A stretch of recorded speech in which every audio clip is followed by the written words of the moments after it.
শিশুরাই জাতির ভবিষ্যৎ। কোনো প্রতিবন্ধিতা যেন শিশু কিশোরদের যোগ্য নাগরিক হিসেবে গড়ে ওঠার ক্ষেত্রে প্রতিবন্ধকতা না হয়, সেই লক্ষ্যে আজ করাইলে শিশু স্বর্গ প্রকল্পের আরম্ভ। আমি এই প্রকল্পের উদ্বোধনী ঘোষণা করছি। বর্তমান সময়ে বিজ্ঞানের সহায়তায় প্রয়োজন সঠিক ও সময়োপযোগী সহযোগিতা। নির্দিষ্ট সময়ে চিকিৎসা প্রদান করে বিশেষভাবে সক্ষম শিশু কিশোরদের সুপ্ত প্রতিভা বিকাশ সম্ভব। শিশু স্বর্গ প্রকল্প শিশু কিশোরদের মায়েদের জন্য সৃষ্টি করবে সাপোর্ট গ্রুপ।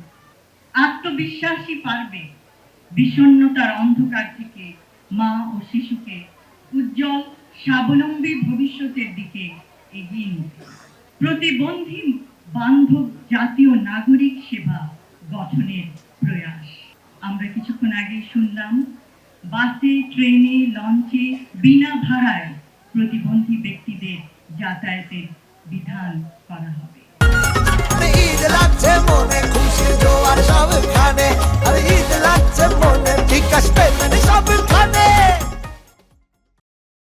ইনশাআল্লাহ, a disability-friendly national citizen service will pave the way for a better and brighter future for all.